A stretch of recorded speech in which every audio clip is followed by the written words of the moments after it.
Study IQ IAS, आपका selection हमारा mission. Hi everyone, this is Dr. Namta Rizvia, UPS English Literature Educator. Today I have brought a very important topic, and that is Indianness in Indian English poetry. Now when we talk about the UPSC syllabus, English Literature syllabus, then there is only one poet that is there in your course, that is A.K. Ramanujan. But A.K. Ramanujan is more than enough for you to get questions on Indian English poetry, like what is Indianness, what are the thematic concerns. These are the questions that you can very much get in your short notes, and for that you have got to have an idea about what is Indianness. Now, when we talk about Indianness, then we think about, maybe the geography of India, or maybe the landscape of India, maybe what the weather is. But when we talk about in a literary perspective, then there is not only that what India is like, but what expresses India. What is India that is in expression? Now today we'll be going ahead with that idea about Indian English poetry. But before that, you got to understand what exactly Indian English poetry आया कैसे. Now the paradox of the medium language.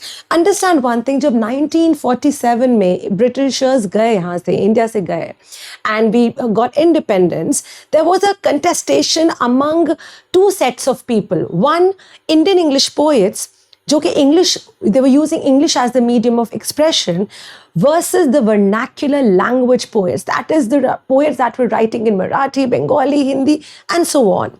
So the paradox was that basically that why are you writing in the colonizers' language, which was right, that आप क्यों Britishers की language में लिख रहे हैं, we were the slaves, we should decolonize ourselves.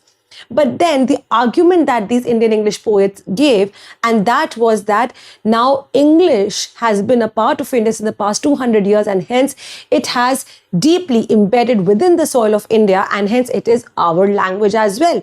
We are not writing in Queen's English, they said. We are Indianized this English. We have Indianized this English. We have used indigenous English, and that represents Indianness in their writing. Okay.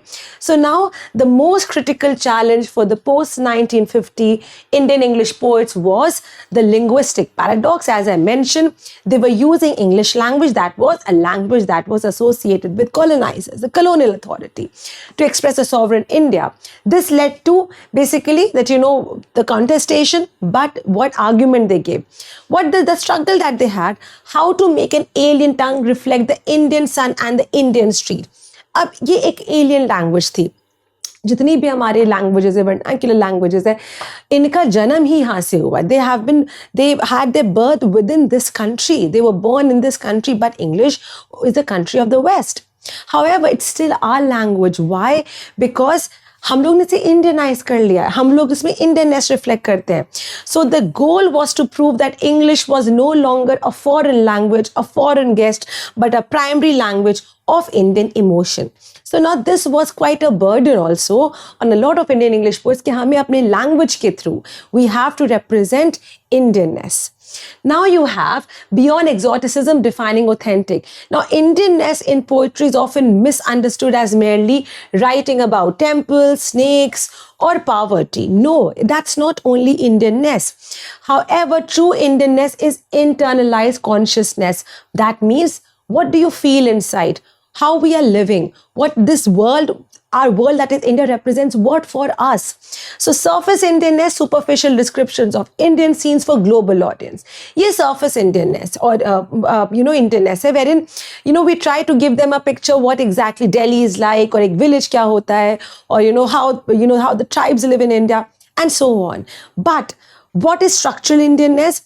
Using Indian myths, rhythms, thought patterns to reshape English words. ये एक structural Indianness होता है जहाँ पे हम लोग myths use करते हैं, and we talk about the mythology of India. We talk about the different pluralistic aspect, the different multicultural aspect of India. Literature moved from representing India to expressing India, but then ये एक बहुत बड़ा shift हुआ था, and this shift was the major reason of how we represented Indianness. So they said that we are done with representing, we are done with showcasing you, telling you and representing in front of you कि ये हमारा India है.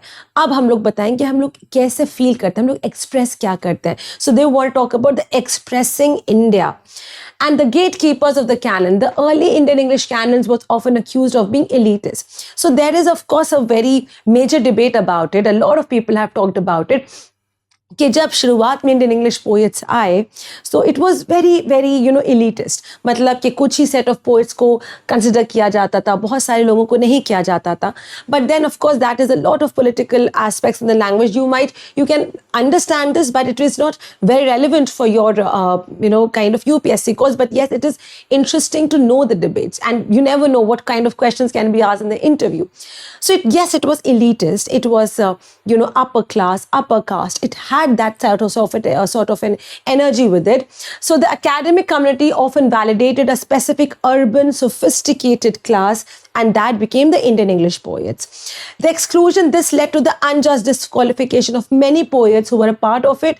And now in this time and age, जैसे decanonization की बात होती है, that is, अब और लोगों को इंक्लूड किया जाता है. बहुत सारे दलित राइटर्स भी हैं, दलित पोएट्स हैं, बैकवर्ड क्लासेस के पोएट्स हैं, जो हमारे वो थीमेटिक कंसर्न्स थे जो अभी तक इंडिया में लोग इंडियन इंग्लिश पोइट्री कैनन में इंक्लूड नहीं होते थे. They are being included. So now the canon is expanding. The linguistic rebels Ezekiel and Kamla Das, these poets represent the linguistic Indianness of the canon. Okay, so now Indianness कौन represent करता है? Let's talk about that. Indianness is represented by Nissim Ezekiel, the father of modern Indian English poetry. We all know who is Nissim Ezekiel. Nissim Ezekiel was the one जो के गुरु, एक mentor थे Indian English poets के. All right, he was basically a Jew whose parents had settled in India, and he was brilliant with his verses. So जैसे Goodbye Party for Miss Pushpa T.S., he captured the unique language, the syntax जैसे use होता था. और जैसे हम लोग जैसे English बोलते हैं, दैट माई सेल्फ पुष्पा. अब myself is not correct English, but पूरे इंडिया में myself Pushpa, myself Anamika ऐसे बोला जाता है. The other day somebody told me this, and he said that myself Mr. Sharma. I said myself Anamta. Even I knew that it is wrong, but I just went with the flow. So Kamla Das, she brought a visceral feminine Indianness to the forefront. Her poem and introduction is a manifesto for the Indian poet's right to speak a queer and distorted English. Now Kamla Das ने एक introduction एक बहुत revolutionary poem लिखा था. उसने बोला था